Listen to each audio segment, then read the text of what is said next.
On this episode, we cover the Joe Rogan Experience, number 2341, with guest Bernie Sanders. The No Rogan Experience starts now.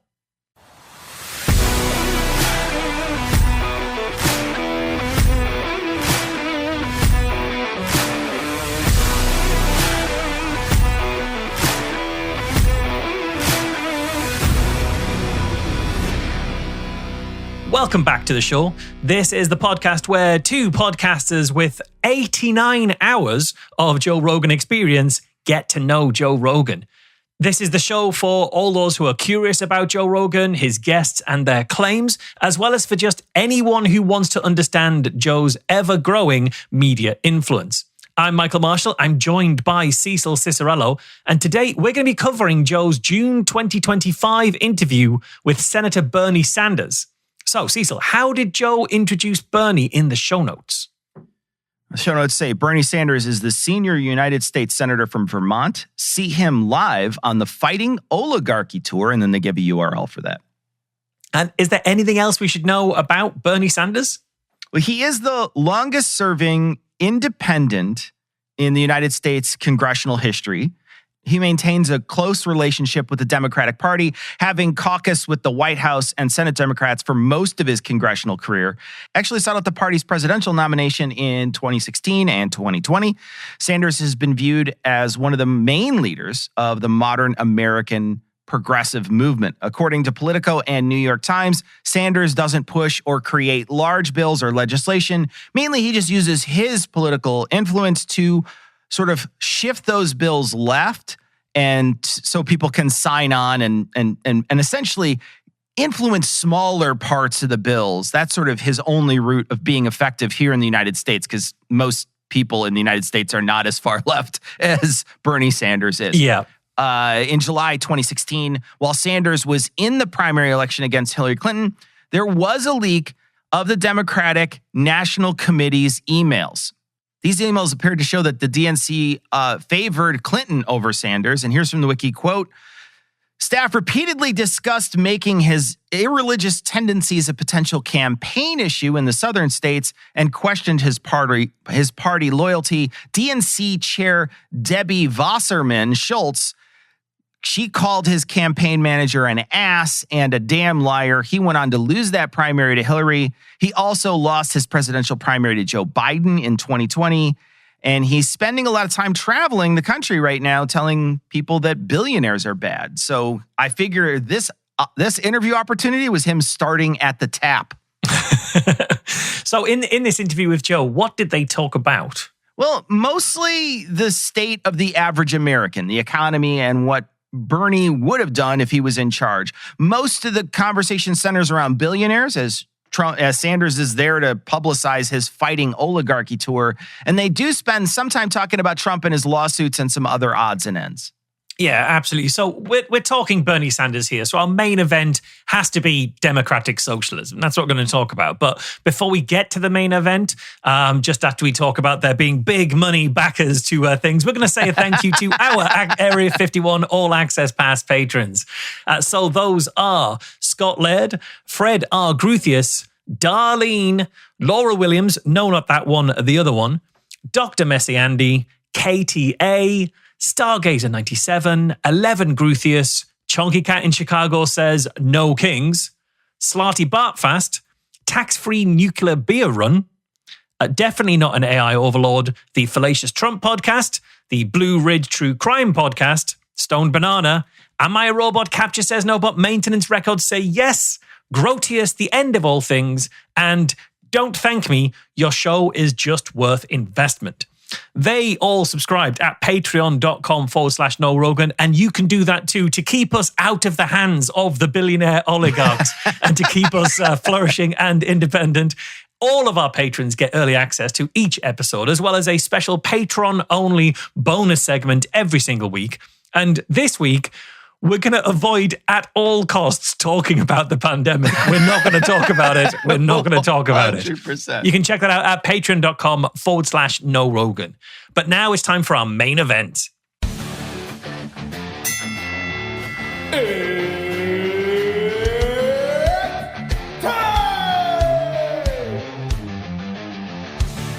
A huge thank you there to this week's veteran voice of the podcast. That was Jay in Oregon announcing our main event.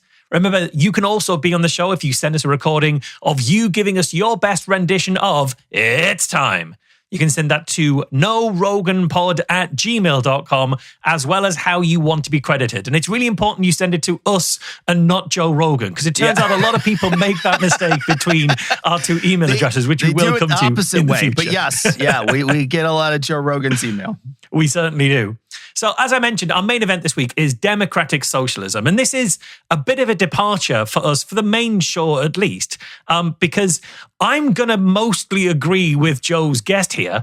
And in many places, so is Joe. Joe's going to agree an awful lot with Bernie Sanders here. And so given that, I thought it's worth staying upfront, state my biases here. It's important to get our biases kind of up there so you can know this is what's affecting us politically.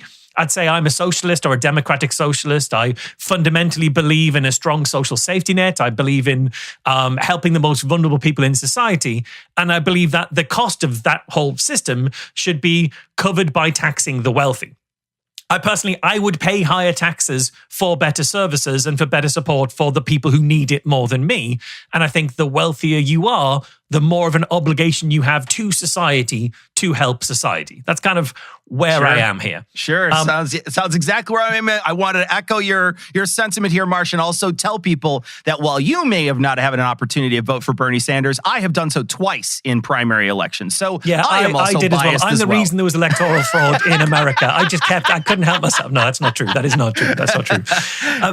But as we'll see, when Joe is talking to someone like Bernie Sanders, Joe seems to think the same way. Yeah. And I think we said before that Joe does genuinely seem capable at times of recognizing some of the issues in society.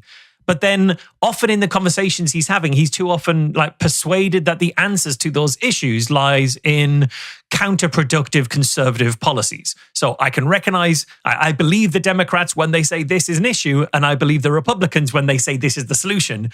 And often the solution he's putting forward isn't a good solution. So we're going to see a different side of Joe throughout this interview, I'd say. Do you wonder and I wonder if he really does believe these things, because I've seen him shift his opinion so frequently on so many of these things.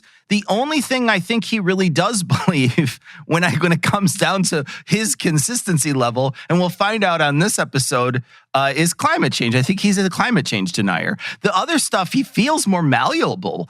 He feels like whoever's in front of him, he's going to bring that energy back. Yeah, I think that's true. Although I do genuinely believe that when he expresses, feeling like the little guy in America gets screwed over by the system and how hard it is to make ends meet on a minimum wage job, when he's talking about education and how that should be free. I think he's pretty consistent on too. Yeah, I think so. It's just the problem is he's consistent on that as a value set, but he isn't then consistent in following through what would entail in society to make that safety net a reality for a lot of people. He will, when it comes to taxation, as we'll see in this episode, in fact, he'll fundamentally misunderstand how his own taxes work. And that means he's quite malleable to guests who recognize that he can be swayed and manipulated or redirected towards harmful, in my opinion, harmful policies that harm the issues that Joe is talking about, caring about. Okay, so we're going to start the conversation really early in the show.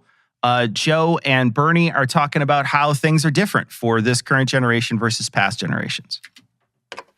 How much different is that than past generations? It's that we've always had rich and poor, no question about it.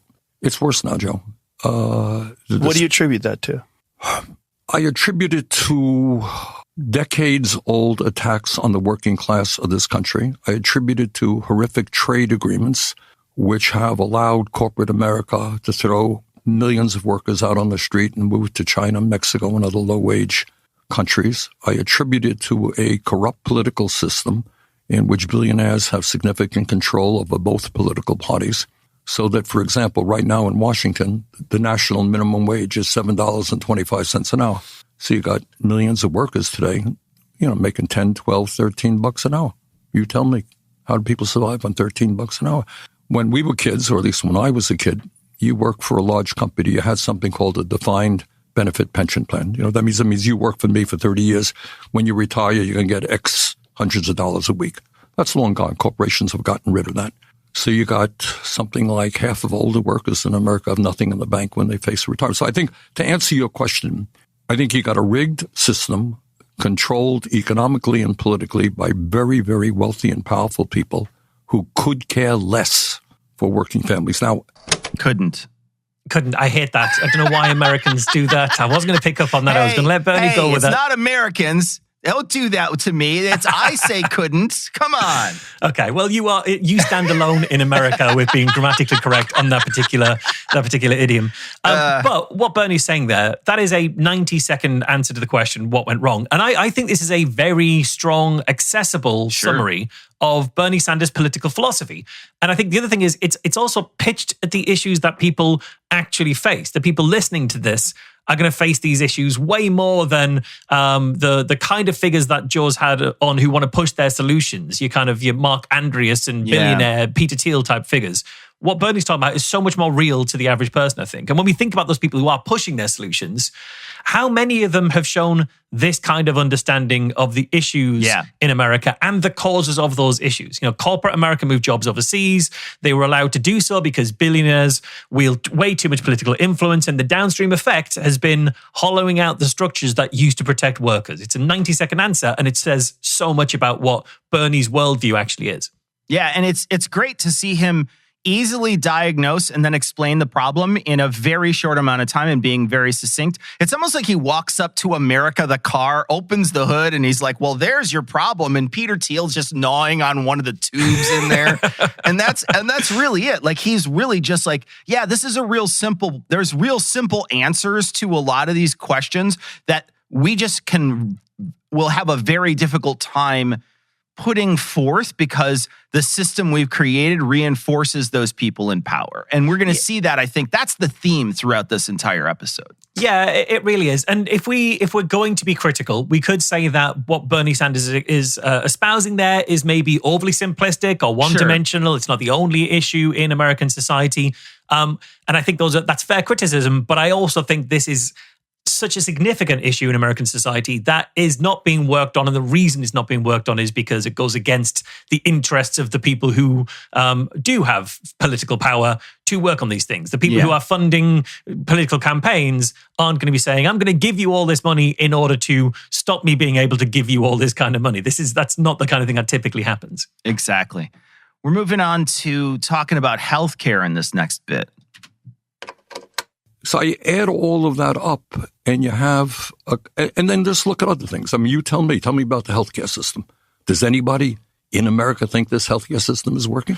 Well, you could tell by the assassination. When the assassination of the United Healthcare guy, when that happened, there was people celebrating. When is there ever someone gets assassinated on the streets of New York City and people celebrate? Right. That's terrible. It's terrible, but it does speak to how people feel about insurance companies. Right. Well, and I think rightly so, because it's not what you're paying for. What you're paying for is you're hoping that you never get sick, but if you pay your insurance, you will be covered. What they're trying to do is make it as difficult as possible for you to get money from them. You got it. That's the more money, the more I can deny you, the more money I make. Right. And that's the bottom line. And when you're dealing with these enormous corporations, like we're talking about this diffusion of responsibility, the people that are doing it, it's like, this is what I have to do. This is my job. They don't even think about it. Imagine anywhere else in the world having a conversation that's understandable. A health CEO got killed because of evil business decisions. It's like, other than Russia, that's not a place where things happen. But here in the United States, we're having that conversation. I think Joe does a really good job of what I think a lot of people contend with, the cognitive dissonance of that act. They contend with that. And I think Joe does a good job of articulating why that was a frustration for a lot of people. And I just wish he would do that with other industries, right? He's only doing that when it comes to health industries, but he's had other billionaires who are moguls in their industry sit across from him, and he doesn't even have this conversation. He's had both Elon Musk and Zuckerberg that we've listened to. And neither of them he's talked about the perils and the dangers of social media. Not a single time.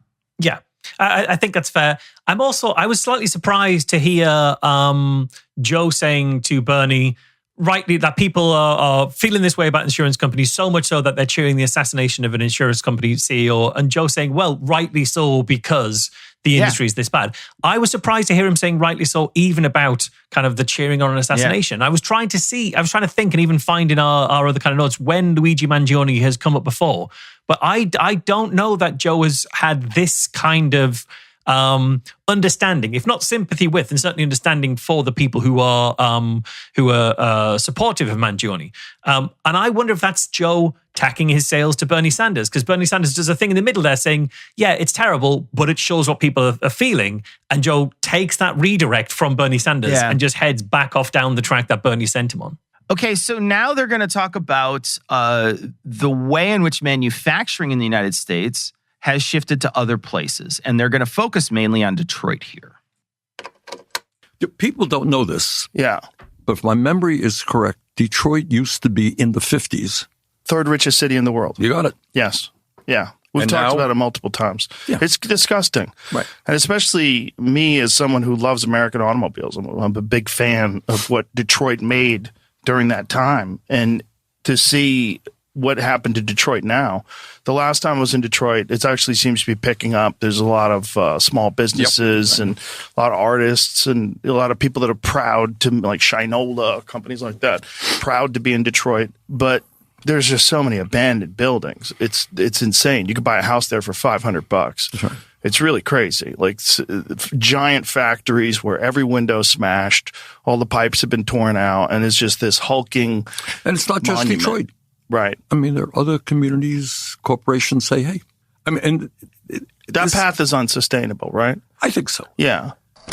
I think most American manufacturing is gone and is not coming back. I think there is a lot of talk about this idea of getting our manufacturing base back up. And right now, if you were to talk to people, I think conservative people, some of them, maybe not all of them, but certainly some of them would think that tariffs would be the way to do that, right? That's what they've been told. They've sort of been told this by the right that this will fix American manufacturing by sort of reducing our reliance on others because it's too expensive and creating that industry here. I think for a lot of reasons, tariffs won't work and they're a tax on the American people. But I think like the solutions that are presented on the right are not good solutions.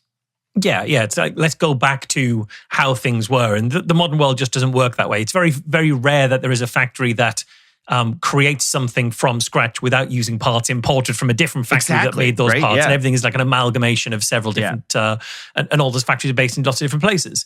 And I think the thing is, when those solutions come up from people like, the right wing, like Trump, I think Trump is at least speaking to there being a problem. Yeah. I think he has some ability to recognize that there is a problem. It's just that his solution is the complete opposite of helpful. But people see the jobs go away and they want someone to acknowledge that that is a problem, that manufacturing it's not a problem that manufacturing has gone abroad. It's a problem that jobs haven't replaced them, entry-level jobs and blue-collar kind of jobs, manual labor type things. Those reliable jobs haven't replaced them. So people see a lack of jobs, and that's the problem. They want that acknowledged. And Trump does acknowledge it, but then what he'll do is he'll then lie to them about what caused that problem and then lie about what will fix it. The problem is foreigners, the fix is tariffs. Neither of those things are quite true. And I think too few politicians are speaking about it as a genuine issue, partly for the reason that the corporations are holding way too much power and have too much political influence. So to speak out about the offshoring of jobs to China or whichever parts of the world is to speak out against the corporations who may well be putting money in your pack. I think those are genuine things. The only thing is that Joe seems unwilling or unable to make a connection between what the problem is and why politicians aren't speaking out about it. And especially when his guest list is just a steady stream of those corporate interests. Right. It's very hard to say corporations are the problem when you keep hanging around corporation leaders. That's a great point, Marsh. I think they do articulate it very well. I think that the right has reached in and found that pulse and knows where to poke and prod to make the American people follow what they have to say. And I think they do have a finger on the pulse of what is bothering some Americans. I think think their approach is completely backwards, though. We think that they're approaching it as a conservative, meaning let's bring back all the industries that left, instead of saying, well, hey, it's actually a lot harder to do that. Why don't we embrace new industries and become a leader in them? What they're doing is demonizing those new industries because that's where the money is pushing them, right? So like we look at green energy versus the oil and gas industry. The United States is clearly in the pocket of the oil and gas industry, and any green energy initiatives get smashed. And so Joe is even on that train, right? Joe has many times talked to these people who've said, no, solar farms are ugly and they pollute more than actually other forms of pollution from energy, et cetera, Wind turbines kill whales, Exactly. Yeah, wind turbines. Once you have them, you can never get rid of them. They're tumors that just pop up from the land. So Joe is embracing all of these big oil company sort of ideals too, because he's being fed by these billionaires and by these other very rich people who come on, and by the politicians he interviews. So I think, Joe isn't embracing those new industries. He's just poo-pooing them and saying we need that old, and that's just a bad way to think. Moving on, they're going to talk about, again, these jobs moving, but Bernie's going to bring up Mexico here. I'll never forget, Joe, early on when I was elected to Congress, this was when we had the NAFTA agreement. I went to the Maquiladora area. You know what that is? No.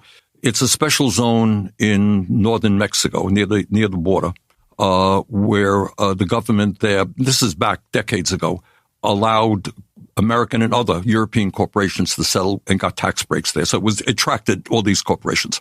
So I went there with a congressional delegation, and this is what I saw. You saw these beautiful new factories. Now, this is 25, 30 years ago. And then we said, all right, I want to see where the workers live. And I'll never forget this as long as I live. Do you know those large cardboard boxes that refrigerators come into and stoves those big? That's where people were living. They were living literally in cardboard boxes, making, I think at that point, now this is a long time ago, 25 cents an hour. So workers in America were thrown out on the street, and people in Mexico exploited in a horrible way, and these big, shiny new factories at the time. So what you got, and I believe this strongly, you asked me, how does it happen? Why does it happen?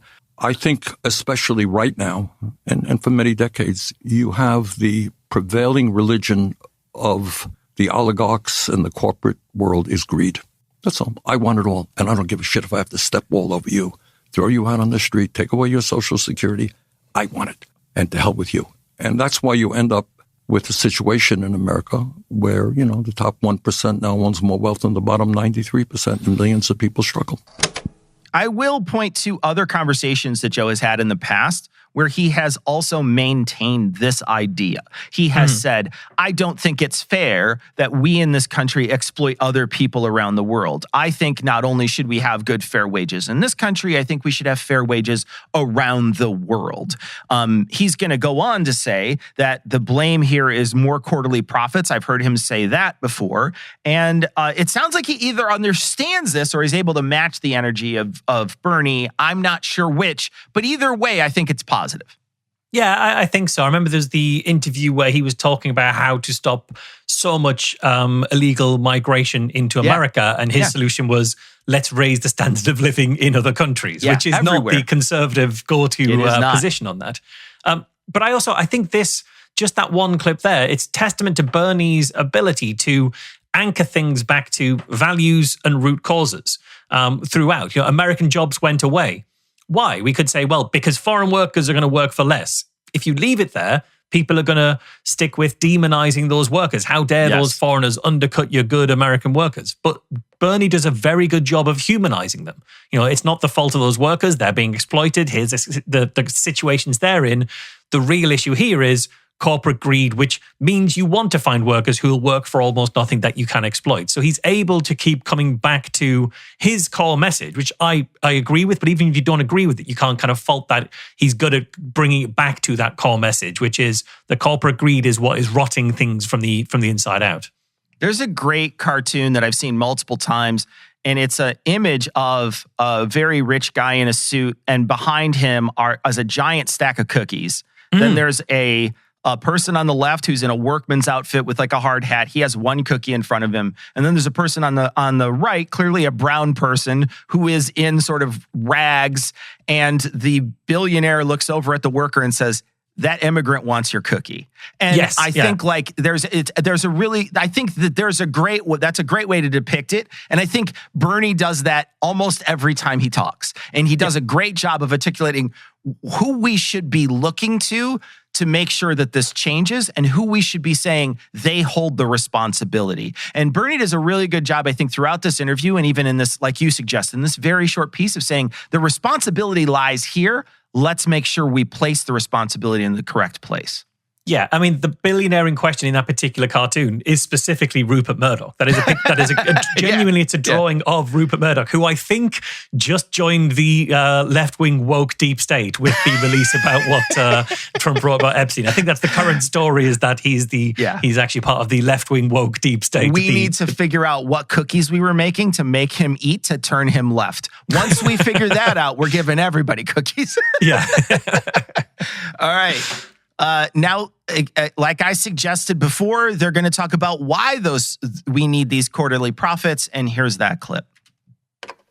But here's another amazing fact. Who do you think owns these corporations? You remember there was a day where somebody actually owned General Motors or owned Ford. Mm-hmm. They're now owned by Wall Street firms. You got 3 Wall Street investment firms. BlackRock, you're familiar with BlackRock. They're giant. and State Street. Exactly. Yeah. Check it out on Google. They are combined, the 3 of them combined, are the major stockholders of 95% of American corporations. How's that? That's not good. That's power. Right. How did that start, and what could have been done to stop that from happening? Well, I think it's greed. These guys are smart. They're hardworking. They're motivated. They want more and more. So if I can buy this, I can buy this, I can sell this. Right, but they're all doing it within the law, right? Yeah. Right. But, which is that the problem? Yeah. But who makes that law? They do. What a great turn. There's an interesting tie here that I will tie back to another show that we did.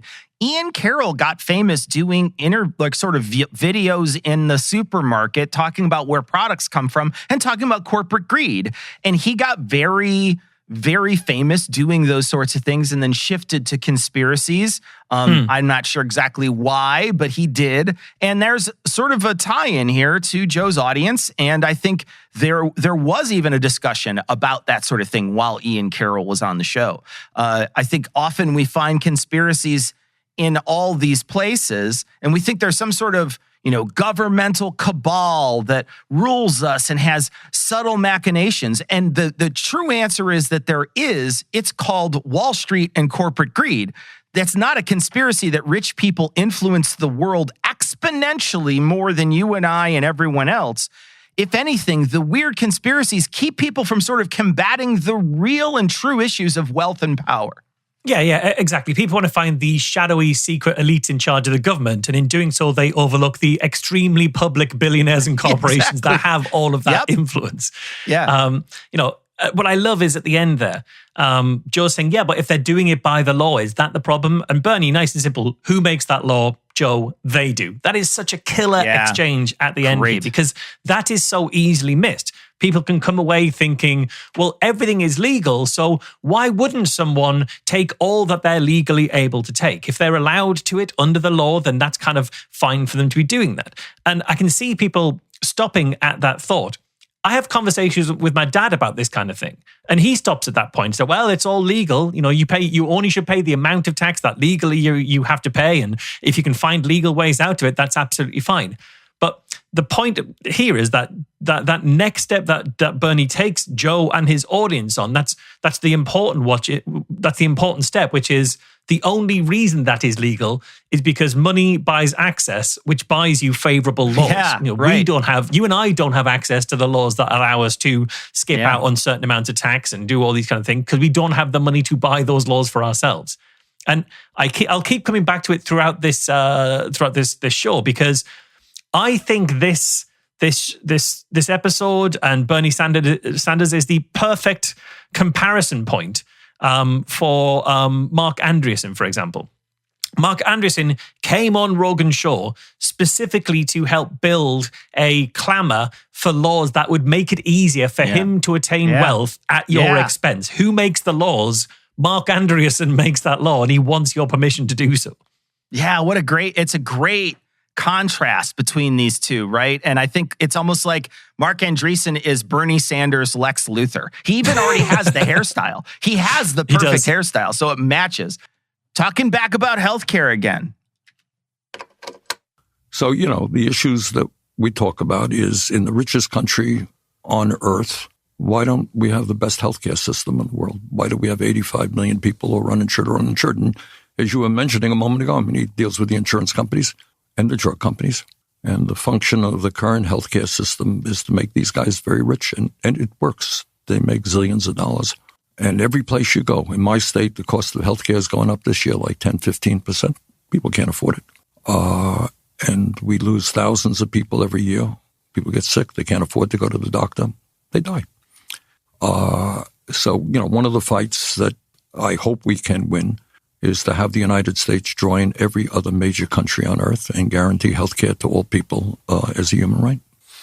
Well, we've talked about that a lot on this show, that if you view this country as a community, the most important thing is to protect the most vulnerable members of your community, period, right? I agree. And if we spend insane amounts of money on all sorts of things that people don't agree with, and I think generally most people would agree on some sort of a national healthcare system. They do. Most people. Like there's concepts of socialism that everyone agrees with. One of them is the fire department. Right? Everyone thinks that every citizen should have access, the same equal access to the fire department. And we all pay into that. That's right. And we all believe in education. We all believe that there should be free public education. That's right. And most people believe that the university system should also be funded. It would benefit everyone. You got it. It would benefit everyone to have more educated people that are doing better in the world. You'd have better GDP. You'd have more successful people. Absolutely right. Yeah, I just want to point out to Joe that there's more vulnerable people in the United States than just sick people. Trans people, immigrants, people who live in poverty. There's a whole bunch of people. And sometimes they are in the sights of Joe and being attacked by Joe. Yeah, they absolutely are. And the thing is, we've heard Joe talk this way before about how the fire department, we all agree a socialist version of the fire department, how education should be free as well. But he only seems to bring that argument up to people who agree with him or people who can do absolutely nothing about it. He doesn't bring it up to the billionaires. He doesn't bring it up to Republican politicians who'd come on. But he's right. And I think it's interesting hearing him articulate each of those points. If everyone agrees education, I mean, not everyone agrees education. I'm not even sure if you still have a Department of Education or if you will have by the time this episode goes out. We have a wrestler that was part of it, so she's still there, that's fair. I think. That's fair. Yeah. Not everyone in America does agree with education, but the majority of people do. And it's interesting he's articulating each of these points that most people would agree should be free, and he's right. And I think that is how you could genuinely build a popular winning argument in America for democratic socialism if you didn't call it democratic socialism and if you didn't have influential billionaires sat in front of piles of cookies with conflicts of interest using their media platforms and their checkbooks to demonize democratic socialism. That's the problem.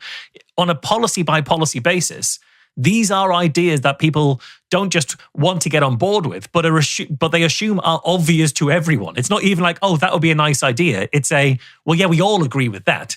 But when you package them together and call it democratic socialism and let other people define what that term means in the popular consciousness, people don't get on board with it. Yeah, they've actually done several polls in our country about lots of far left-leaning policies, in fact, and they are often widely accepted and would be welcomed. The problem is that it's named both democratic and socialism, and both of those are demonized words in our country. And so you'll never get a lot of these things passed. There were so many people in this last bit that didn't even know they were on Medicaid, right? So they had no idea that they were using Medicaid. It was called something else in their state. And they thought, well, I'm not on Medicaid, I'm on this. And it turns out that they were on Medicaid. It was just called something else. Same thing happened with Obamacare. When Obamacare came out, they're like, oh, I don't like Obamacare. And they're like, well, do you like the ACA? Yeah. Oh, that's the same thing. If it's called something, you can demonize it, which is why they called it Obamacare. It made sense for them to call it Obamacare because then they could demonize it over and over and over again. And that's the problem with a very short soundbite society is it's super easy to demonize stuff and they're very good at it.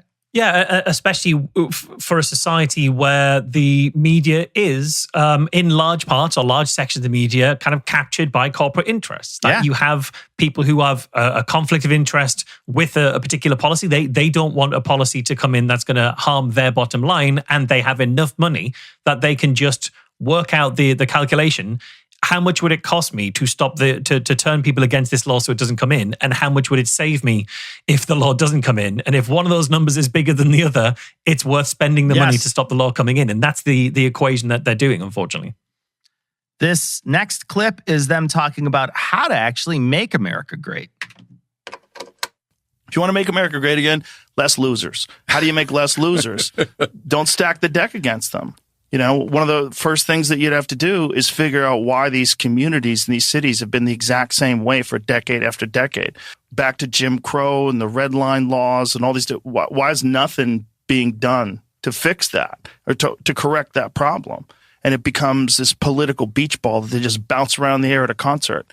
You know, and everybody, it's like there's certain things that just keep coming up that make you just go, well, how are we still talking about gay marriage? How is that still coming up? And it's like, poof, throw it up in the air.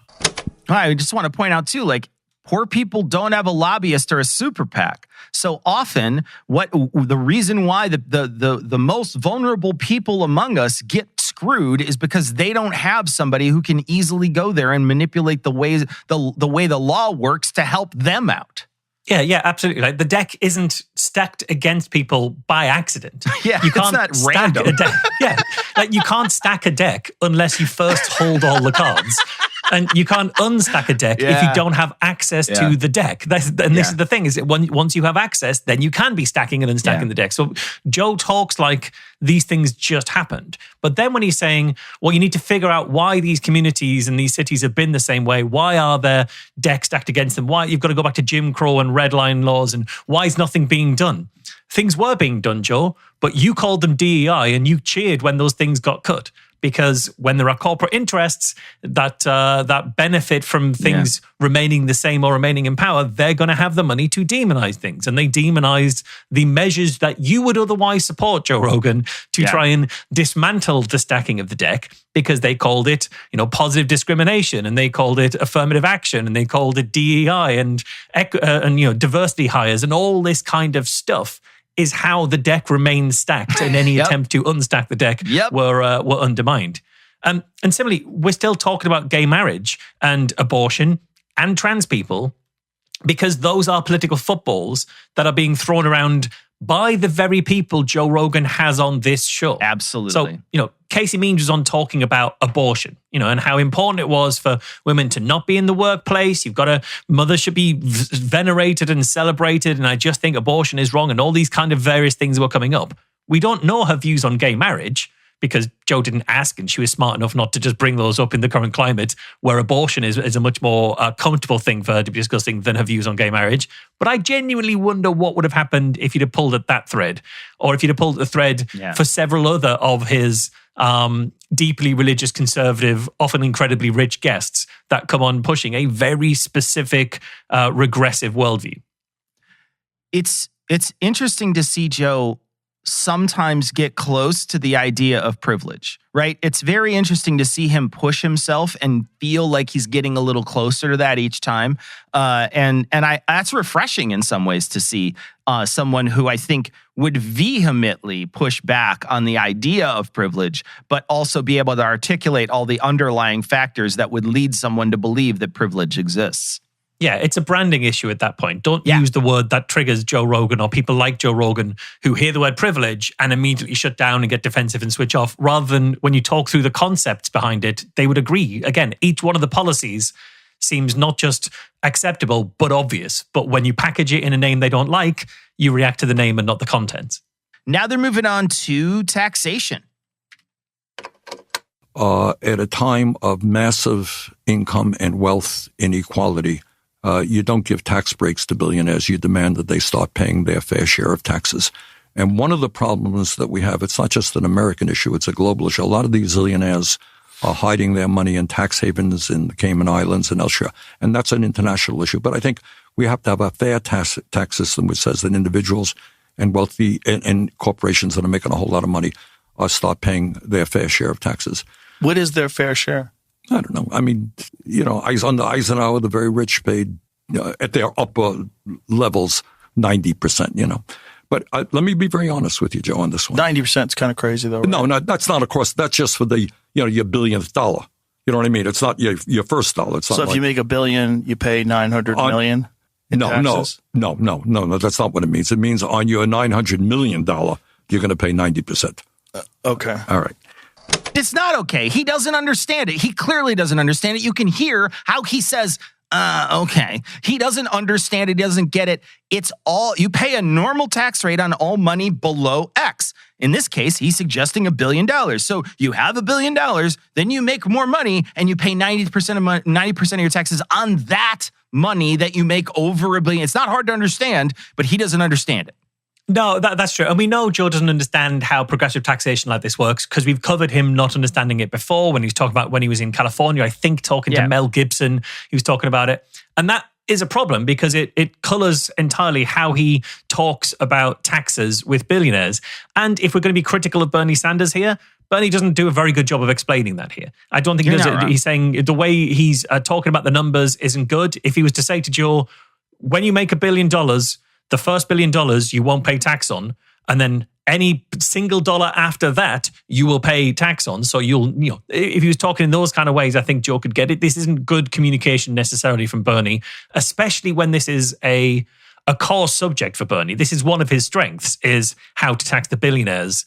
I think it's a bit of a missed opportunity there. He's trying to do lots of other stuff at the same time. It's a little bit of a missed opportunity to be able to explain this to Joe in ways that Joe could understand. If he took the time and really broke this down, drew some diagrams or something, he could make a bit of an impact there. Yeah, and a lot of this conversation, because the United States tax code is crazy, right? You have to have like a degree in it in order to do it really, really well. And that's what people do. They go out and become accountants and understand these tax codes really, really well. It's a difficult system. And so I'm going to give some sort of rough numbers here, but they're not necessarily true because the way that what we're talking about is income tax. And a lot of people who own a lot of things don't necessarily get an income. Instead, they borrow on that stuff. And then they have tax-free ways to get around actually getting taxed on all that giant wealth. But let's just presume that we're going to tax their wealth, right? If you were to tax Elon Musk's wealth with the tax system that he's suggesting, which is, $1 billion, you get 90% tax rate after $1 billion. Which is Bernie's suggestion. He's that's just the one he's brought up here. But obviously he doesn't think that no one should pay taxes till you get to $1 billion. Yeah, he doesn't think that either. But let's just presume that that's what's being said. If you were to do that, even if you were to do that, and that's a preferential world, right? Even if you were to do that, Elon Musk, with that tax rate, would still have $38 billion. Zuckerberg would have $21 billion. Bezos would have the same. And Warren Buffett would have about $15 billion. All the $1 billionaire people out there, the people who are in the ones, they'd have about the same amount of money. And the only people who would suffer would be none of the billionaires because they are billionaires. They don't suffer at all. They literally don't suffer like anyone else in the world. So we shouldn't be crying about if they have to pay taxes on their money. Yeah, I agree. And the thing is, this is the problem with real solutions to problems. They sound genuinely complicated, and so they're very easy to misunderstand. Joe thinks that a 90% higher tax rate is you lose 90% of your income. That's just not true. And when it's not easy to understand, it can be easy to deliberately misrepresent. Yeah. How long would it take to explain, even as you're just doing there, what a 90% tax rate over $1 billion means compared to how long does it take to lie and say they want to take 90% of your income? And it's much easier to sell that lie because it's simple. It will land 90% tax rate. They want 90% of your money. You've earned your money and they want 90% of it. It's very easy to do. The same thing happens with stuff like inheritance tax. This has been a big thing here in the UK. It takes a long time to explain that inheritance tax only applies, for example, to estates worth over a certain amount. I think it's like 3 million for farms in the UK. And they have to be ones that you've transferred in ownership less than X number of years before someone dies. So you don't get to say, you're going to die next year, so I'm going to give you my farm now. And how they got all these kind of specific carve-outs. All of this is messy and complicated and filled with these kind of caveats and needs to be properly understood. That takes time. It takes no time at all to say death tax. Yep. They want the death tax. Are you going to go for the death tax? And people, therefore, will feel that they want to defend what they earned. Like my granddad, who died a couple of years ago, he was exactly like that. He was doing all sorts of things, like withdrawing cash from his bank account on his pension and buying gold and hiding cash and gold in a safe in his house to keep his the amount of money he had in his bank account below a certain threshold because he didn't want to have to pay inheritance tax. The inheritance tax threshold in the UK is £500,000.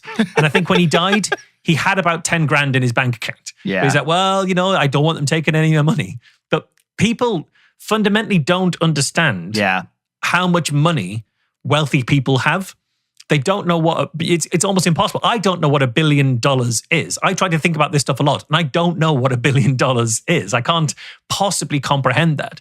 And the thing is, it is in the interests of wealthy people to keep it that way. Yep. By muddying the waters as much as possible, by pushing things like death tax as the way you think about inheritance tax to stop people coming for the extremely wealthy people who should be giving more back to society.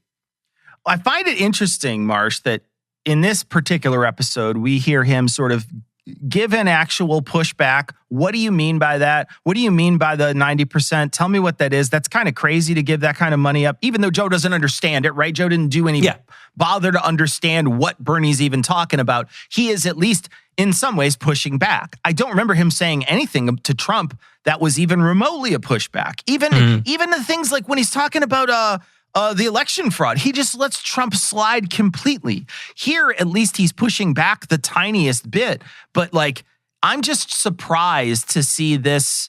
I'm just surprised to see that there is some sort of pushback and some sort of, and I don't say it stems from any knowledge, but I think it stems from Joe's self-interest more than anything else. But I think that's really interesting to see in this particular moment, he's pushing back. Yeah, I was about to say self-interest because the thing is, when it comes to a lot of the stuff that Trump was saying, Joe isn't going to be on the receiving end of the kinds of issues that he was talking to Trump about. I mean, he wouldn't have pushed back on the tax cuts because either he's going to be unaffected or he's going to get a tax cut. He's not going to be like, I don't think you should give me that. Whereas what Joe thinks Bernie is suggesting is taking 90% of Joe's money. Yeah, and Joe is pushing back for that reason.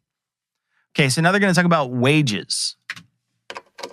The issue with it being virtually impossible for one person to sustain the entire family these days, one worker, the father or the mother, whoever it is, to sustain the entire, that's a giant issue. All these issues when it comes to labor, when it comes to minimum wage, I think you and I are in agreement on all these. I think the minimum wage in this country is ridiculous. I mean, to $7, what? It's insane. It's insane. How do you live off $7? You go to Jimmy John's, you get a sub. How much is a sub? How much is a sub, like a big sub at Jimmy John's? Some guy was just did a TikTok video where he's like, they're trying to say that minimum wage $15 is too much. I think he had a sub that he bought for $25. So imagine that's your lunch. So imagine you have to work 3.5 hours just to pay for a sandwich. Imagine how insane that is. It's insane. That's insane. Like, how do you eat? How do you eat dinner? How do you eat lunch? Joe, how do you eat breakfast? I have talked to people who make $10, $12 an hour trying to raise a kid. Jesus. That's right. Yeah. Well, the argument against that is, hey, these are entry-level jobs that are supposed to be for kids. No, and that's factually incorrect. Yeah, of course, that's true to some degree. To some degree, but if you have grown adults that are working those jobs, now it becomes disgusting. That's right. That's exactly right. Especially when you're dealing with an enormous corporation. You got it. Right. So we put a lot of pressure. We are trying to raise the minimum wage, federal minimum wage, to $17 an hour. That's a reasonable amount of money. You know, I mean, it's going to be real difficult to live off of $17 an hour. But at least that's right. At least you can get a sandwich in under 2 hours worth of work. Good on Joe here, even if he is struggling with the math problem he created in his head. Yeah, absolutely. Although I do like when he's asking how much is a sub, because it reminded me that whenever there's an election in the UK, there's always politicians who go in the media and someone's going to ask them how much is a pint of milk these days, because it's an illustration of how they might be completely out of touch. You don't know how much things actually cost, the average cost. So Joe having to genuinely ask around and have the producer look up what the price of a sandwich was does suggest that he's maybe not somebody who has to really look carefully at his bottom line and do his weekly outgoings on a daily basis. What I think is so funny is like a pint of milk in the United States is like what you buy at the gas station to like, that's a single serving of milk here. It's not like you would go to the store and buy a pint. We get gallons of milk. Yeah, like no, you'd buy like a bottle of milk as a pint. No, we don't. I don't like you would do that in a gas station. They don't sell like if you go to my gas, the smallest you get is a quart. You can't get. I don't know what a quart is or a gallon. I don't live in the medieval times. Like I can work with pints or liters. Come on, you got. It's your system. We took your system for crying out loud. We got rid of it when we got rid of you. That's the thing. We sent you over on the Mayflower with pints and quarts, and they're roughly equivalent to like a liter and a. I don't know what a pint is. A pint isn't a liter. A pint is smaller than that. Yeah, a pint's quart just is like a liter. I think, So it's like a liter. Like you would get a liter of milk here. Yeah, but we would sell milk in a liter as well. But you would. The classic question was how much is a pint? You can still buy a pint of milk at the supermarket. Anyway, all that aside, all that digression aside, what we are seeing here, we're seeing the effects of Joe having been talking to Bernie Sanders for the last 45 minutes. Because as he's talking about how hard it is, and in these minimum wage jobs, and this minimum wage isn't high enough, especially if you're doing this kind of job, and we look down on it in these kind of ways. He even brings up about, especially when you're dealing with an enormous corporation, which almost feels like he's trying to get a pat on the head from Bernie that he's actually listening, like a listening comprehension test of like, I remember the corporation stuff as well. And I think when Joe is talking about it, and when he talks about it generally, when it does come up, I think he does believe it, not just while he's saying it. I think Joe does believe these things. I think he believes it whenever he thinks about it, but he doesn't think about it often enough. So I think when it crosses his mind, he will be able to say, yeah, minimum wage is too low and actually these corporations are taking advantage. But then in the next breath, when he's not holding that particular thought in mind, he'll be pro-corporation when he's talking to some incredibly rich person who may have made their money from exploiting the workers. All right. Now we're going to talk about universal health care. If you had healthcare as a human right, right? Mm-hmm. All right. As people in almost every other wealthy country have, and not attached to your job, that would be a major step forward, right? Yes, absolutely. All right, Joe, you lost your job, but you know what? Your family still has health care. Okay. Imagine if you were a diabetic and now you don't have access to insulin because now you no longer have. Right. Okay. So this is the way I frame it. We are the wealthiest country in the history of the world right now. With all of this artificial intelligence and robotics, we are going to be wealthier. Correct? Correct. All right. So we're not in the 1820s where people had to work 100 hours a week to grow food to eat, right? Right. You're not in the 1920s. You're in 2025. You have all of this productivity out there. How do we utilize it to create a decent standard of living for all people? Let me ask you this. With all of this technology, can we wipe out poverty in America? Well, we should be able to, right? Yeah, you should be. Well, we should have been able to do that a long time ago if that was something that was politically motivated, right? Yeah. If you wanted to. But it's easier now. Profitable. Pardon me? If it was profitable to wipe out poverty, which it should be. Like overall, as a community, like I said, less losers, higher GDP. If we love the country. Yeah, if you really love America, you want more people to have a chance. I honestly think this is such a well-presented point. It's such a well-presented point that I'm going to skip over a cheap shot about Bernie Sanders remembering what it was like in 1820, having to work 100 hours a week to grow food. But this is a really well-presented point. Look at the scope of it. He starts, healthcare is a human right. It shouldn't be tied to your job. America is the wealthiest country in the world. It's getting wealthier. America should use that wealth to improve the lives of Americans. Simple, clear messaging. Each step flows from the last. You can see the chain of logic working there. How can you afford to end poverty? Well, America is getting wealthier. You can even see how this would work. There's even this kind of appeal to patriotism, to American exceptionalism. We are number one, and the way that we show that is by being the best for Americans, because Americans are number one. I think that's really solid. And we also see some interesting sort of rhetorical techniques or conversational techniques that Bernie's employing here. We'll come back to some of those more in the toolbox, but I think it's really stark here. Bernie keeps stopping to ask Joe questions all the way through each step of this. And it's sort of to make sure that Joe is following and asking Joe to fill in the gaps that he's in. How would we do this? And Joe answers. And what does this mean? And Joe answers. And what it means is Joe, first of all, gets to the conclusions for himself and therefore feels like he's not just being given Bernie Sanders talking points. He's kind of come to this point himself. But he's also serving to lock down Joe's conversational options a little bit. So he can't spiral off into other talking points. He can't kind of go off over here and start talking about aliens or hunting or the things that he likes to talk about, because he's been asked a very clear question with very clear parameters. And he wants to please Bernie by this point by answering. And so Bernie keeps him fully on track, but makes it seem like Joe is generating the solutions as they go or arriving at them with him. It's a really skilled bit of conversational rhetoric, of bridge building, I think. Yeah. Goebs comes right in as the school teacher, and he does a great job as it. Yeah. Next bit, they're talking about universal basic income and meaning from work. The question of meaning, like giving meaning to people, and then my fear is also the same fear that I had when I'm talking about climate change, that it's going to be exploited.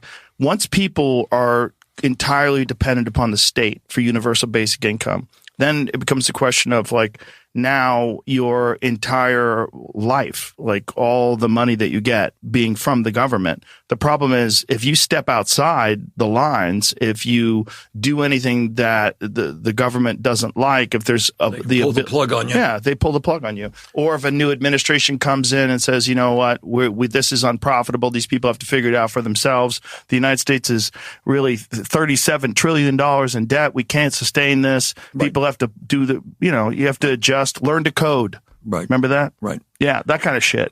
Well, how do you give these people meaning? What do you do with all the drivers?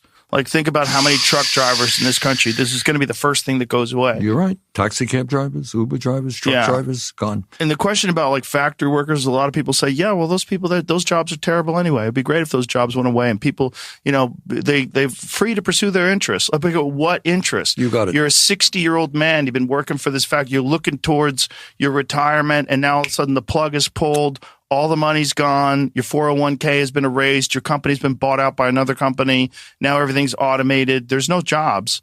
What do you do?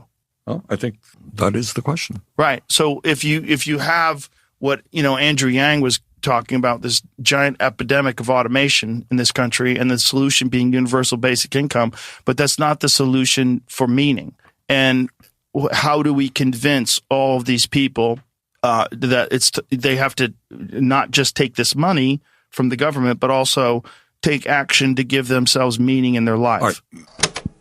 So there's a lot to get into here. I want to start at the beginning when he mentions that, what happens if we have universal basic income and then suddenly people are dependent on the government for this sort of thing, and then the government can make decisions based on this, the way they're getting their money, and can control them in some way. We are already one Kevin Bacon away from that, basically. What we have is a state run by corporations, and they control our jobs. So if you at least pull away one method of profit here out of the equation, you can remove one mechanism for power. So at least we are partly in control of how much that's handled. Right now, it's essentially,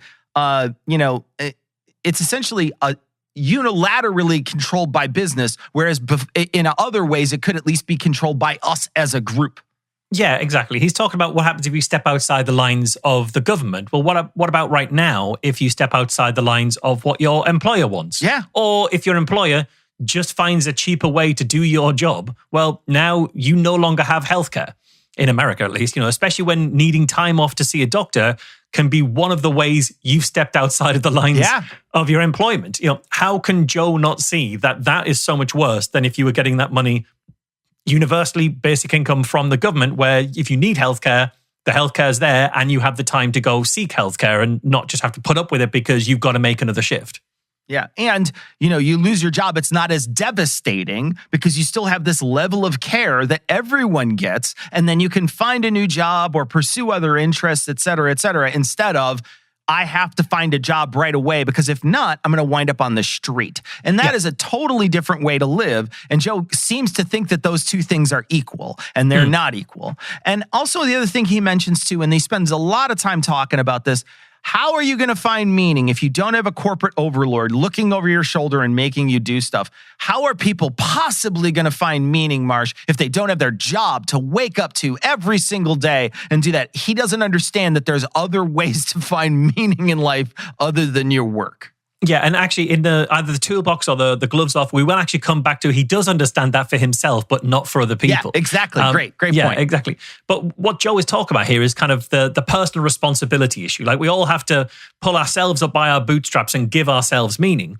But in his example of this 60-year-old man who suddenly loses his job and never developed what Joe would see as an independent sense of meaning, well, maybe that guy never did get what Joe would call independent sense of meaning because he spent all of his years having to work hand to mouth to survive. Yeah. Like, survival is below self-actualization in Maslow's hierarchy of needs. You know, the point is, if you take away the threat to survival, people will have the space to find what it is that they want to be doing without having to just stay on the corporate grind the entire time.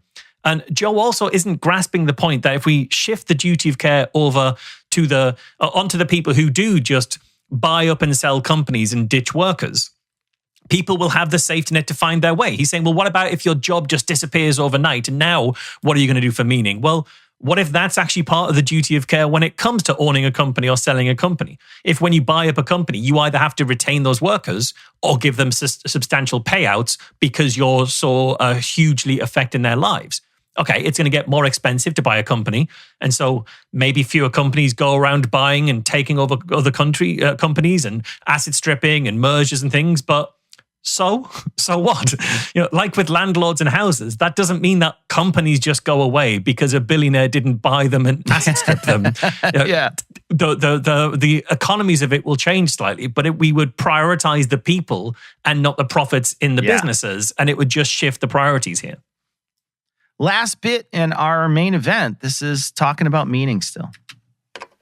Trying to think here, and I wish I had better answers for you. You're asking, correct me if I'm wrong, I mean, the question that you're posing is if in years to come, in the near future, technology is going to replace work, right? Human labor, correct? Yes. What do human beings do? Right, what do they do now? Yeah. All right. You know, there are, it's a good, because work has been so essential to human existence forever, right? Right.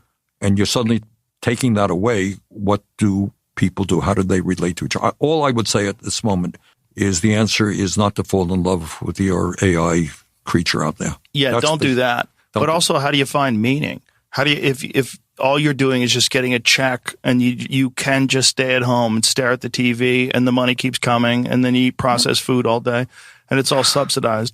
What is life? Like, how do you re-educate a giant percentage of our population to find meaning, external meaning?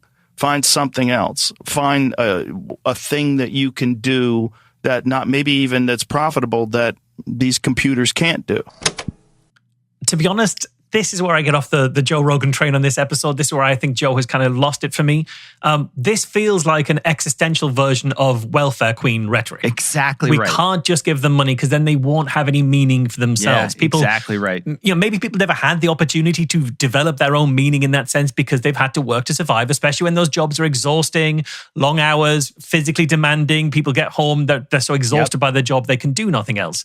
Like, Joe doesn't mean it this way, but this argument leads to the heads of companies telling people that working their minimum wage job is good for the soul. This is keeping you in meaning. The reason we keep you in this minimum wage job is it's good for your soul, which, to be honest, is only that minimum wage above how people used to justify feudalism and slavery. You know, the work is good for the soul.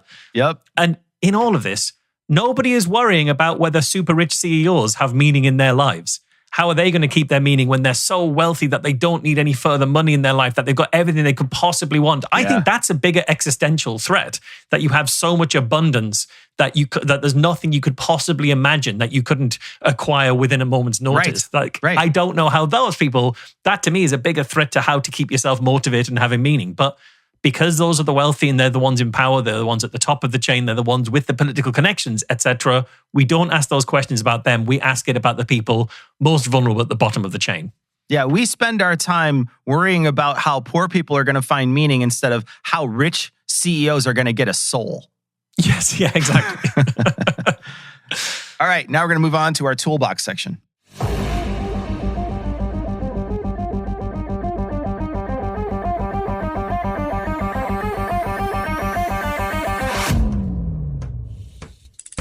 Wow. So that's the tool bag? And something just fell out of the tool bag? So for this toolbox, Marsh, we're going to be shifting a little bit. We're going to be talking about rhetoric. Yeah, so we're going to talk about the way that Bernie Sanders uses rhetoric and conversational devices to essentially meet Joe where he is and then tack him over to where Bernie wants him to be. This kind of bridge building idea, because Bernie does a load of stuff in this interview where he's finding ways to connect with Joe and to connect with Joe's audience and to express his ideas in the language of their concerns. And it's really interesting at several moments in this interview. So we're going to get started with our first clip. This is early on in the podcast, 30 seconds in. He says, "Why are you here, Bernie?" I think I start off with Joe trying to take a deep breath and doing what is not often done. Where are we as a country today?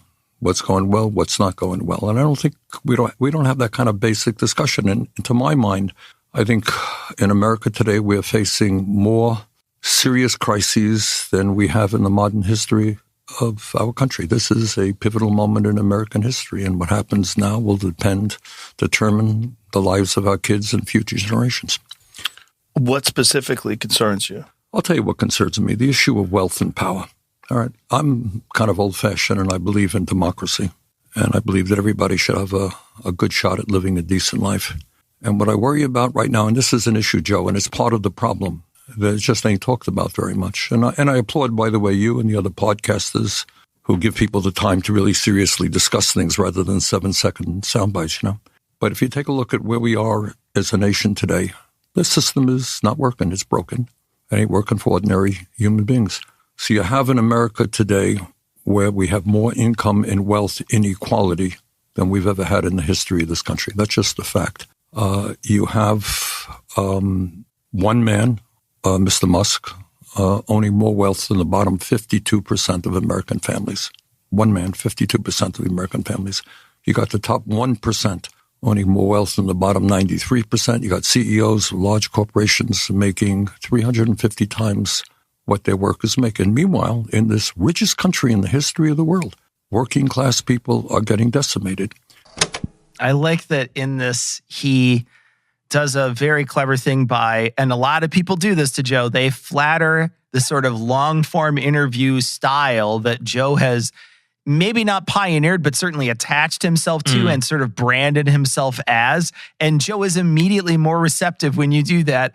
It's, we've watched other people do this, and Bernie does it here too. Just by complimenting the format, Joe can get on your team. Yeah, you put a little coin in him and he rolls over and flops around. It's very much coin operated at this point. But what Bernie's doing is he's speaking to one side of Joe's values, the side that we see sometimes. The system is broken. There's too much centralized power. Working class people are struggling. These are things that Joe has talked about in the past.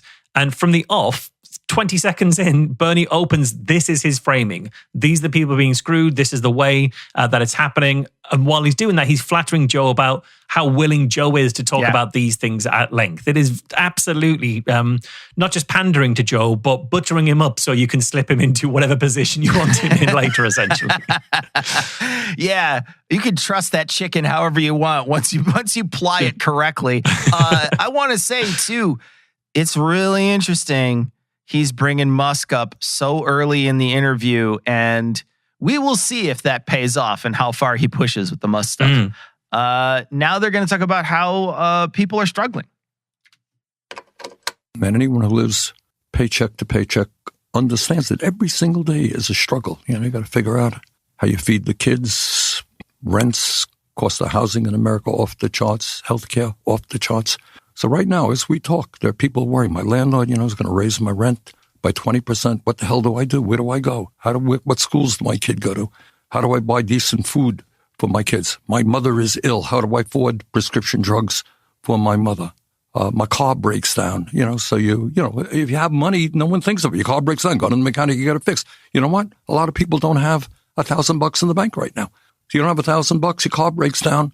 How do you get to work? If you don't get to work, you get fired. If you get fired, your whole life is disrupted.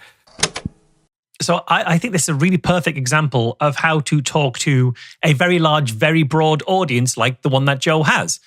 He's talking about the concerns of feeding the kids, cost of rent, cost of housing, healthcare, cost of drugs, dealing with landlords, cost of your car breaking down. These are all everyday concerns that actually are massive issues for people if any one of those steps is going to be tricky. This kind of stuff speaks way more to my upbringing and what I experienced growing up than anything we've heard in Joe's interviews with Elon Musk, Mark Zuckerberg, Mark Andreessen, Peter Thiel, all the rest of them. Like, Joe likes to think of himself as representing the average guy in these spaces. But these are way more the kind of things the average guy has to deal with in life than will the FTC shut down my cryptocurrency company? This is real concerns. I think Bernie does a great job kind of coming out and framing it around the concerns of the audience as well. Yeah, a great point. Okay, now they're going to talk about another subject that was sort of near and dear to Bernie's heart. It's campaign finances. Now, I want to go to another issue, which is very rarely discussed. All right? You ready for it? I'm ready. All right, hang on. Okay. There we go. And is the problem I think that we face as a country is not just economic disparities and all the stuff that we're talking about, the rich getting richer and the poor getting poorer. It is political power. Right now, and I doubt that there are many Americans, whether you're a progressive as I am or a right-wing Republican, I don't think people can disagree that we have a corrupt campaign finance system. Argue with me? You agree? No, I agree with you. Okay. Yeah. All right, so let me talk about what it means. Okay. As a result of the Citizens United Supreme Court decision, I think it's 15, 16 years old, what it says is you're a billionaire. You have now the constitutional right, because your money is your freedom of expression, right? So you don't like Bernie Sanders? You can put millions or hundreds of millions of dollars into a campaign and express your view about how terrible Bernie Sanders is, right. And you can buy that election, right? That's your constitutional right. I think that's probably the worst decision that the Supreme Court has ever made. So what is the result of that decision? The result of that decision, let's take us to where we are today, is that Elon Musk, and I know Elon was on your show, and he's here in Austin, huh? Yeah. Okay. And we could talk about Elon, but he spent $270 million to elect Trump as president. Okay.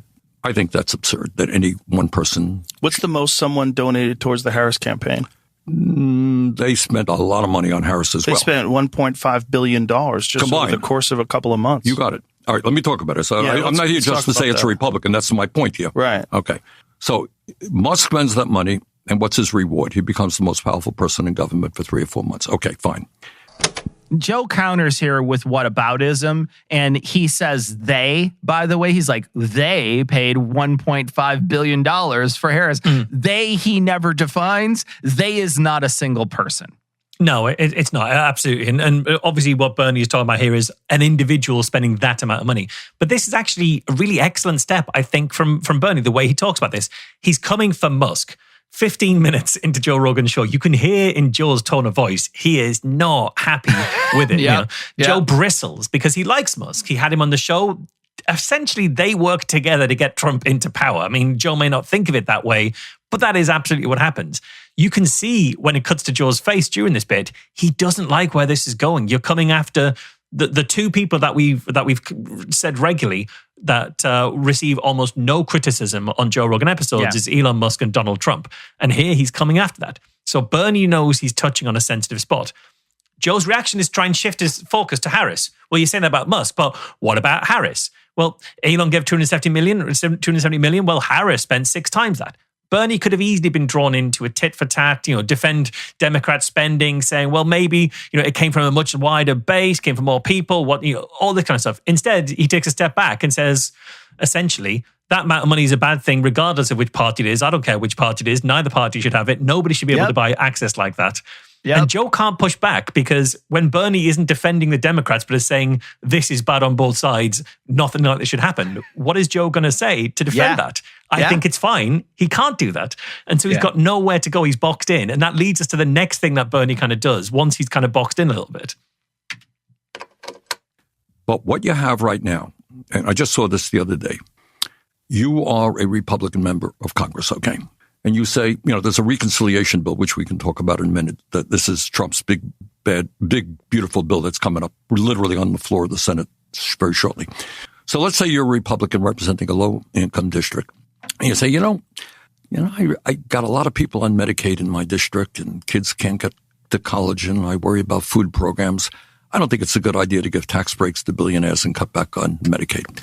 You make that announcement today. What happens to you? It's over. You get attacked. You finish. The swarm comes for you. You got it. Yeah. It's not a swarm. It's the problem is it's already been established, right? That these laws have been established. The power has been given to these people. The money has started flowing, and it's been flowing for a long time now.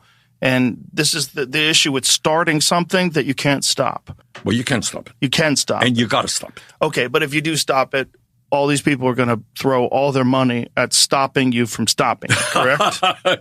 Right? Exactly. They're going to come up with the best commercials with American flags. This country's all about competition and freedom. You got it. The freedom to donate to the party of your choice. You got it. Yeah. Good. Stop these communists. Stop. You're writing their ads for them. They're going to pick it up. With the American, I could write them. Yeah, I mean, we could all write. So that clip immediately followed. There was no gap. It went straight on. But so Bernie goes from that criticism of Musk, which Joe didn't like, to saying, well, actually, all the money in politics in particular is bad. They should be the amount of money. And then he rolls into, and they're coming for your healthcare, and a criticism of politicians being unwilling to push back against the money. And when he says the money, he means Musk. We've established he means Musk. Sure. And by the next time he invites Joe in, Joe is on board criticizing politicians for having too much money in it. And that really strong criticism of Musk has now ridden unchallenged. It's in there. So when we hear they're talking about the money, I don't know whether Joe realizes that when they say the money, they're talking about Musk. He says the swarm is coming, and Bernie's like, it's not the swarm, because it's not. And I can't recall any other time on this show where someone directly came for Elon Musk by name with receipts, and Joe didn't just have to sort of sit with it, but was actually going with it by the end and was joking about it and saying, the money's going to come for you. So I think it's a really skillful bit of stuff by Bernie here. Yeah, I agree. Really great stuff. Next bit is talking about childcare and another problem in the United States, and that's paying for childcare. What are the most important years of human development? You're a human being. What are the most important years? You're a child. That's right. Yeah. 0 to 4. How's our child care system doing? Yeah, not so good. It's a disaster. So you got a rational society says, okay, the kids are the future of America, right? You talked about the sense of being a community. All right. So if I love this country and I want this country to do well into the future, I have to worry about the children, correct? Right. Okay. Absolutely. Right now, for economic reasons, when I was a kid, by the way, there's another shock some of your younger listeners here, there was one worker in a family could actually bring home the bacon and pay the bills. You know? Yeah. Back in the old days. Back in the old days. Yeah, man. So I grew up in a working class family. We didn't have any money. My dad went out to work. Mom stayed home. And that was it. Yeah. Made healthier people too that way. It did. I think in many respects it did. Well, something happened where they sort of devalued the woman's role as a mother, and by convincing them that they have to be a part of the workforce. And I think that's part of it. I think the other half is women legitimately wanted, careers as well. Sure. And the other thing that happened, maybe most significantly, is you needed to stay alive. 2 breadwinners to stay alive. Yeah, that's the problem. The real problem was financially, it just seemed so difficult for one person to pay for everything. Exactly. The only way to do it was to have both parents working. Yeah, Joe's not wrong here. It's virtually impossible in the United States for anyone without a really, really good paying job to have one person stay home. You have to have, the climate now, it's almost impossible if you have children to not have 2 breadwinners in the home. And they can talk about this as a cultural issue all they want, but they essentially make it economically impossible for something like this to happen. And then they complain all the time, but complaining does nothing. And the conservatives, if they really cared about women, taking care of children and staying home, they would fix that issue, right? The issue of making it so that it's possible for one person to stay home. But what they really want is to devalue women's voices. That's what they really want to do. And so what they'll do is they just want women to have less power and shut the fuck up. And raising wages won't fix that. So creating a misogynist culture that says that we've pulled women out of the home and that's where they belong, that will create that. Yeah, I think so. And the reason I wanted to include this clip in particular, I think there's a fascinating moment here because it's that point where Joe is bringing up, well, something sort of happened where they devalued the woman's role as a mother and convinced them to go into the workplace. We know that talking point. He got that from Casey Means. That was what they talked about in the Casey Means interview. We heard her saying this to Joe, that women's roles as mothers have been devalued. We can probably even, do we have a clip that we might be able to even... I have two. I found two from that particular episode. So I'm going to play the first one and then I'll play the second one right after. And we've also bought into this idea that like both parents need to be working all the time for women to have any value in society, which is insane. And forgotten that parenting is the most precious, incredible act we possibly could do, I think, as humans, and raising healthy, strong, critical thinking people. And then the second clip here. Tech has a great side and feminism has a great side, but they get weaponized culturally to say like, like we were talking about earlier, women don't cook, being a mother is second-class citizenship. It's associated with like being property and slave, get out of the workforce, rise the corporate ladder. So here we have, they're talking about women in the workplace, and Joe is parroting what he heard a couple of months ago. That's still in his Etch-a-Sketch from when he talked to Casey Means about these kind of things. And these are now opinions that are in Joe's brain. And Bernie rolls this perfectly.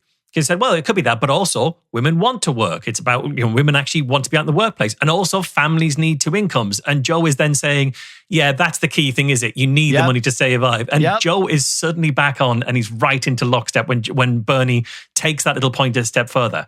This was such a clear fork in the road conversationally. This was a real conversational fork. With a different guest, we take a different road there. We take the other road down. Yeah, feminism and wokeness is coming for the right to be a mother, and now you have to be out there, and that's what's destroying the family, and that's that's the road we're down. But Bernie, because he adds back in, he recognizes that that fork is out there and makes it very clear that it's a fiscal thing, it's an empowerment thing, it's women actually want to be out there. Joe is back on board and we're heading down the right track. And it's kind of as easy as that when you're paying that close attention to which direction this conversation could go. All right, so now this is the last bit here. It's several clips, but it's talking about climate change. So we're going to start when they start discussing climate change. Is a really clever and great way that Bernie handles this particular portion of the conversation. But, the other thing that I would do, and you got to deal with this climate change issue. And I know that, there are some people who think climate change is a hoax. It ain't a hoax. I think the last 10 years have been the warmest on record. And we can create millions of good-paying jobs transforming our energy system away from fossil fuel to energy efficiency, to solar, to wind, and other sustainable energies. This episode is brought to you by Paleo Valley, 100% grass-fed beef sticks. Okay. I swear we didn't edit that. That's exactly how it appeared on the show. We cut from it's important to tackle climate change into an ad for beef. It's amazing. It's grass-fed, methane-fueled beef we're talking about here is outstanding. All right, so we wanted to play that just because we thought it was really funny, but it does lead into the rest of that little bit there that gets cut off by the ad. We cut the rest of the ad, and then he literally continues speaking here. Yeah. I think the climate change issue is very complicated. And I think, did you see the Washington Post piece that they wrote where they did this long-term view? First of all, the reality is that the Earth's temperature has never been static, right? We could both agree on that. It's always been up and down. There's been ice ages and heat waves. And then the Washington Post looked at it. What was the time period that they looked at? That essentially they found that we're in a cooling period, that the Earth over the past X amount of years, and this was like a very inconvenient discovery, but they had to report the data, and kudos to them for doing that. Scientists have captured the Earth's climate change over the last 485 million years. Here's a surprising place we stand now. So look at the far end of that graph, and you see we're in a cooling period. Well, I'm not sure. I didn't read that article, but the scientists who are out there, I think. I know, but there's a lot of money involved in that too, Bernie. That's part of the problem. There's a lot of money involved in this whole climate change emergency issue, and there's a lot of control, and that's a big part of this problem. Not only that, if we're just talking about primarily carbon and carbon footprint, what are we going to do about China? Because China is like, what percentage of they are the major polluter right now in terms of carbon. We're number 2. We used to be 1. They are number 1 right now. I think they have an enormous percent of the global. I think they're number 1. I don't know what the percentage. High. It's very high. It's not an American issue. It is a global issue. And all I can tell you is that we are, in my view, going to see more extreme weather disturbances in the coming years than we have ever. And we're seeing them right now. So I think this is really interesting because so far, what we've seen Bernie talk about is Medicare, and Joe agrees, and taxes, and Joe agrees, and education, and Joe agrees. Even on topics like women in the workforce, Joe backed down from positions he's held elsewhere that he got from Casey Means in order to be agreeable to Bernie. But this is how he responds when Bernie brings up climate change. This is pushback.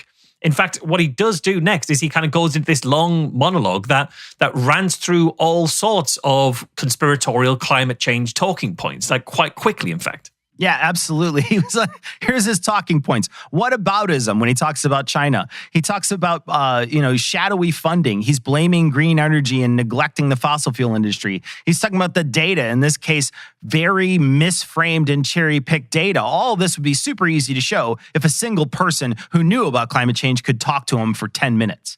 Yeah, exactly. But instead, what he's done is he's heard this from various other people, or he's read it in articles that he's found that's kind of aligned with his bias. And then the way he rattles them off, this isn't the calm, chatty Joe that we've seen elsewhere in this conversation. This is Joe trying to win. He's trying to win this bit of the conversation, which he isn't doing. He's gone from being kind of the student to being an opponent here. And interestingly, he also tries to do Bernie's jiu-jitsu on him. He tries to engage Bernie at their mutual level. There's too much interest and too much money and special interests at play, and that makes things untrustworthy. You can't trust when there's money there. But unlike Joe, Bernie doesn't back down and take this middle ground meeting to sort of come back, because his position is based on evidence and familiarity with the science, and not just a wherever there's money, it is automatically corrupt position. Right. And what's interesting, from the numbers alone, Joe talks cumulatively in this whole conversation for about 40 minutes in this whole 2-hour conversation. And more than 5 of those are in this climate change exchange alone. So Joe really clearly is invested here. Yeah. They're going to continue on with that train of thought. There's 2 more clips on climate change. Right. But scientists don't agree. Well, this is where it gets confusing, because scientists that are in agreement, there's all these entanglements whenever someone's discussing something, whether it's economics or whether it's health issues or pharmaceutical drugs. There's financial entanglements. I think we both agree with that, right? Yep. And I think this is part of the issue with this whole climate change emergency as well, because it's not just that we could all agree pollution is a major factor. It's a huge issue in the world today. We could all agree with that, right? I think one of the things that we have to recognize is that whenever there's an issue that everyone can agree on, you're going to have a bunch of people that capitalize on that issue, and they look to gain more money. They have financial issues that they push forward in order to capitalize on this issue, but then also power and control. These things like they're trying to institute in the UK, where they have these 15-minute cities, this concept where you're not allowed to travel. They'll be able to look at your carbon footprint. See, that's the problem. The problem is giving people that are in power, these people that we've all discussed that have so much money and so much control over our societies, multinational corporations, giving them more control over citizens. And this is a vehicle for that. And this is what's dangerous about this whole climate change emergency, because it allows these fucking creeps that have been controlling people and controlling what you do and what you say and how you spend your money with people that are already living check to check, and you put additional constraints on them and you make them even more scared. And then you put additional measures where you can look at their carbon footprint. You can look at the amount they travel. Put a carbon tax on these people. Let's figure out how to extract more money from them. That's what bothers me about this climate change emergency. Not that we can all agree pollution is a terrible thing.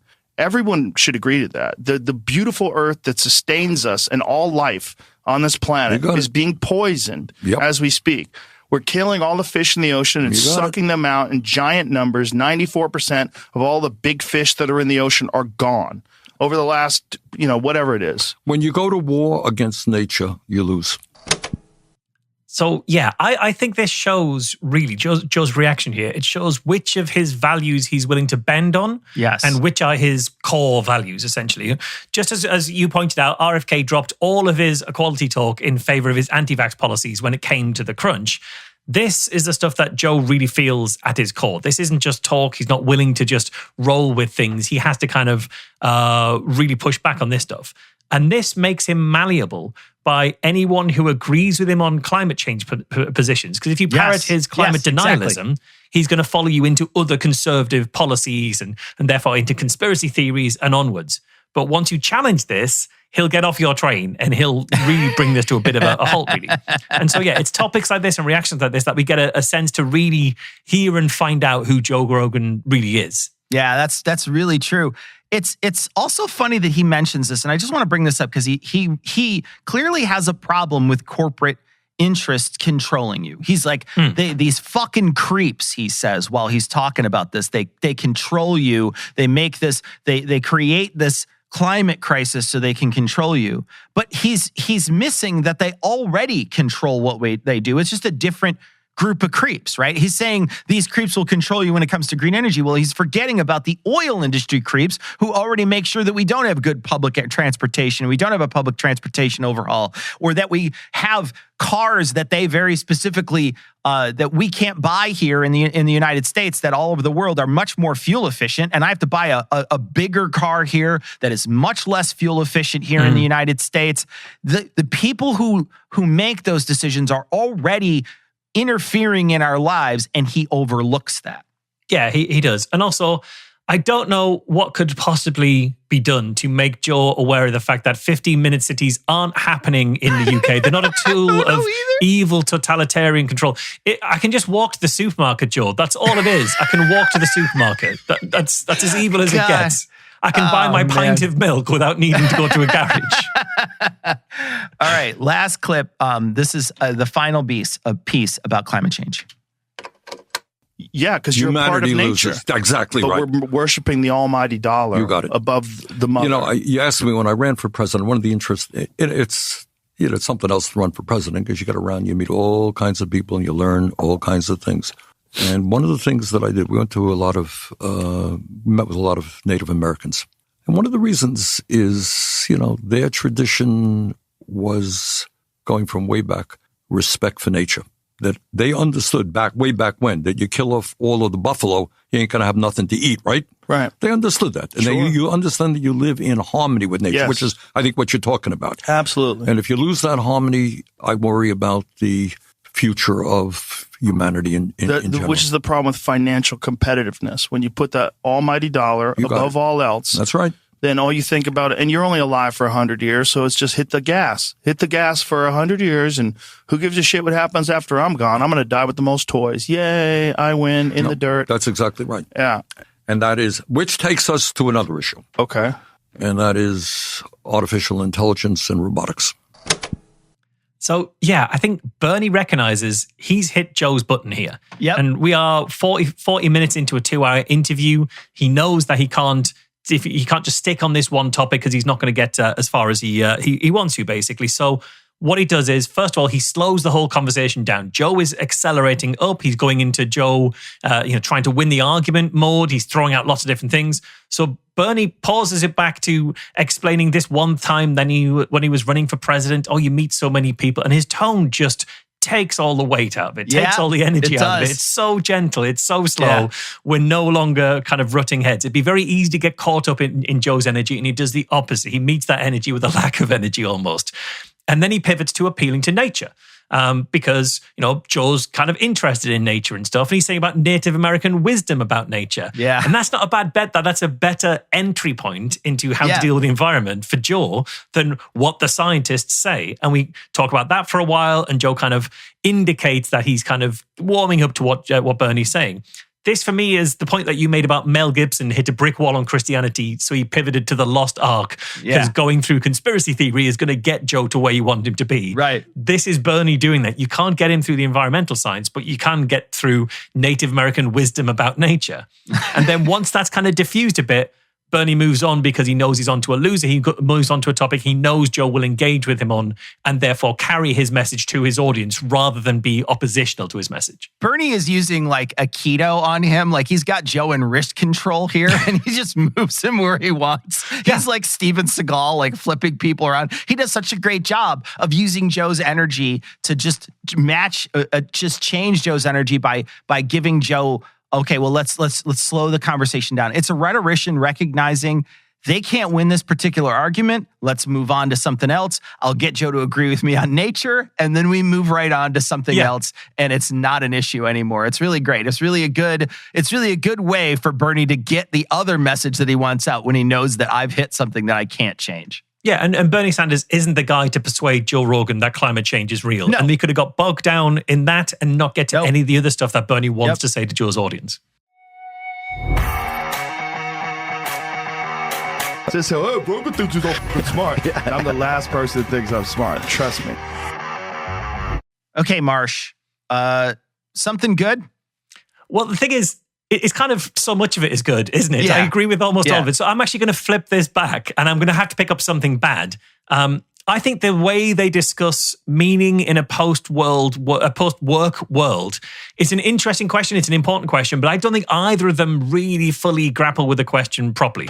Because Bernie seems to agree with the idea that work of any stripe is what gives you meaning. Moving a broom is what will give you meaning because it's important. Work is such a core part of your life. And at best, he might just mean within the current system. But at worst, it's sort of saying like work for work's sake is kind of good for the soul. I don't really agree with that. And Joe seems to think that without work, the proles are going to struggle to know who they are. So maybe we should let the underclasses have their work. Otherwise, they'll be just lost souls. So I don't think that's great. I think it's not a very nuanced way of thinking about that particular issue. Yeah, I agree there. And I'm going to do the same thing. Mostly good, but what's bad, I'm going to say what really frustrated me is the very end of this. Both of them talking at length about the CBS lawsuit that Trump brought. And I don't think either of them knew very much about it, yet they still talked about it at length. And it was frustrating to listen to because Joe sort of has the Republican standpoint on this, which is, that they edited this interview, and Bernie is basically saying, no, they didn't, and he doesn't have enough knowledge to counter what Joe is saying. So in my opinion, the end of this, Joe really does come out on top there because Bernie has to completely retreat, and that's the end of the show. And so I feel like it was a total loss on that point, and it really gave, I think, Joe's listeners what could be a reason why Trump is right about this and why Trump is being attacked by the media when neither of them really understand what is actually happening with that lawsuit and what happened with that interview.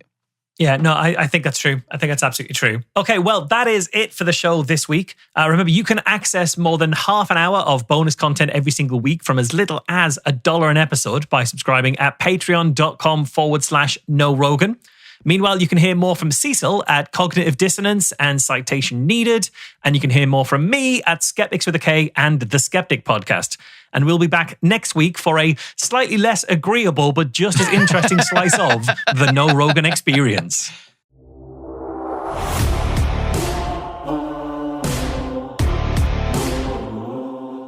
If you love the show, please rate and share it.